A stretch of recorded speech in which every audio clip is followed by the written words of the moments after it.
Clair Obscur Expedition 33 came, at least for me, completely out of nowhere.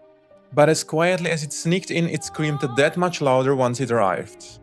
Get out of my way! The best game of all time, the savior of modern gaming. Look at what godliness these former Ubisoft employees can create when they are finally given freedom.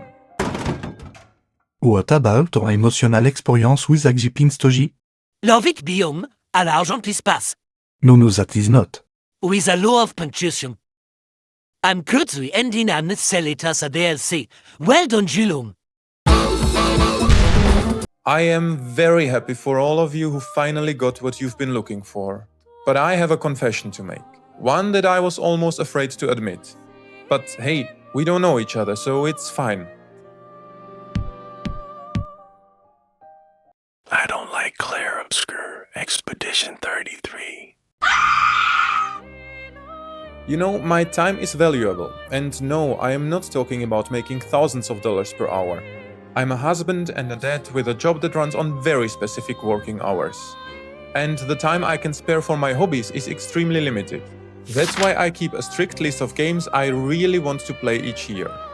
But this year I made an exception. I bought a game I would normally never even touch. A game hyped to the sky, hailed as the second coming of the gaming messiah. I cracked and bought Clair Obscur Expedition 33. And man, I wish I hadn't.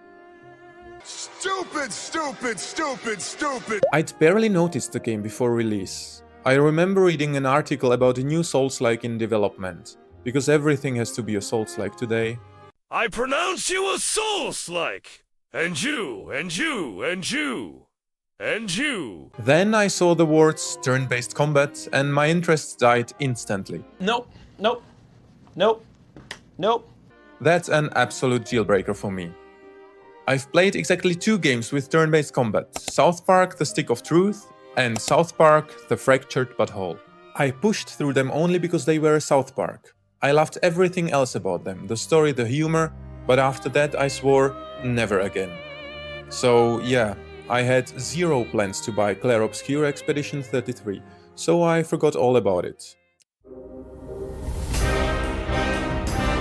Till one day I opened YouTube and was hit by a flood of thumbnails. An unexpected hit, a masterpiece, the best story in years. At first I didn't even realize what all the praise was about. But then it clicked. Everyone was talking about one thing. The story. The main story, the mysterious and profound story of Clair Obscur. And since I love good stories in games, I decided to at least watch a Let's Play. And wow, it was that good. That's one hell of a fucking intro, I'll tell you that. God damn. I finished the prologue and immediately bought it on the PlayStation Store. I was completely hooked. I even read an opinion that the game might help you discover the beauty of turn-based RPGs. Well, yeah, it didn't. The story is incredible. Easily one of the best in recent years. It's so good actually, I started a second playthrough after torturing myself through the first one, just to relive it again. But I didn't get far in my second run, and I won't continue it. Because the rest of the game turns me off faster than a trailer for a new Marvel movie. Good one. Yep, that's a good one. So here are the reasons I don't like Clair Obscur Expedition 33.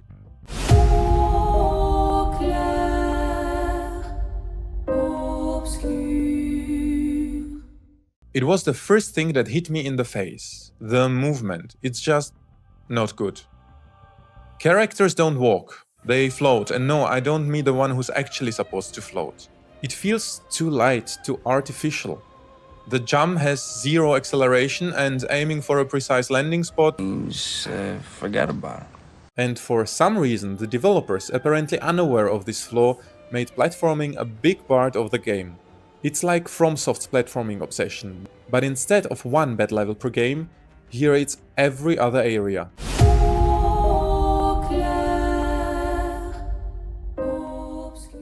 At least the worst ones are mostly optional, but still, the floaty movement kills the vibe.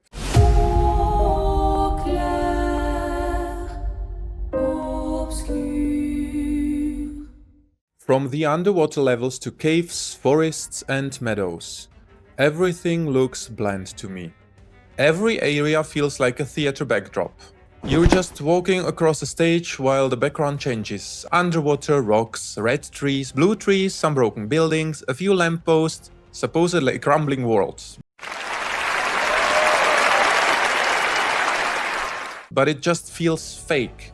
And the visuals are outdated, like PS4 launch title outdated. And then there's the camp.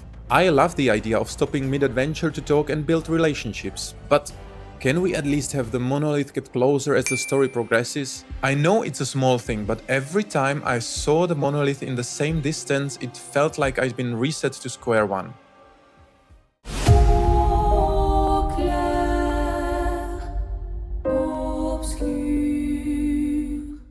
Look, I know JRPG fans will roll their eyes now, but this progression system is way too much for me.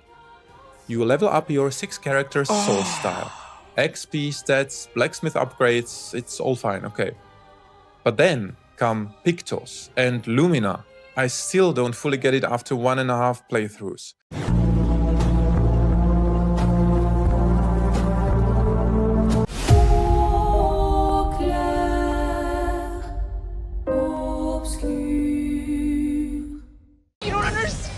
Relax, I know their story, I get why they exist in this world. Still, they annoy the hell out of me.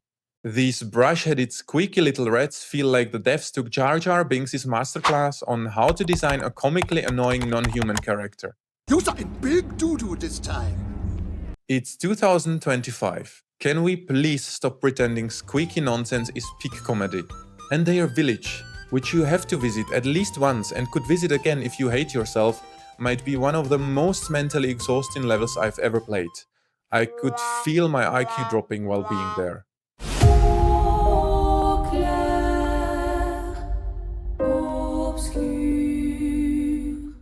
To be clear, I'm not saying the combat system is bad. A lot of people clearly love it. No, I'm just mad at myself for falling for the hype. I knew turn-based combat wasn't for me, but I fell for the Souls-like marketing. I fell for the story praise. And I regret it. Every encounter felt like torture. Another group of enemies, another round of menus waiting for my turn. I tried running past them. They caught me. I lowered the difficulty. All it did was make dodging and parrying easier. That's not what I wanted.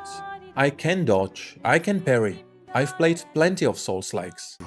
Trust me, I'm like a smart person. I just wanted to get through fights faster to see the damned story.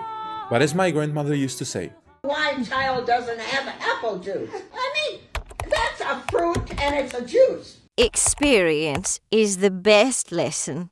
And my lesson is, screw turn-based combat.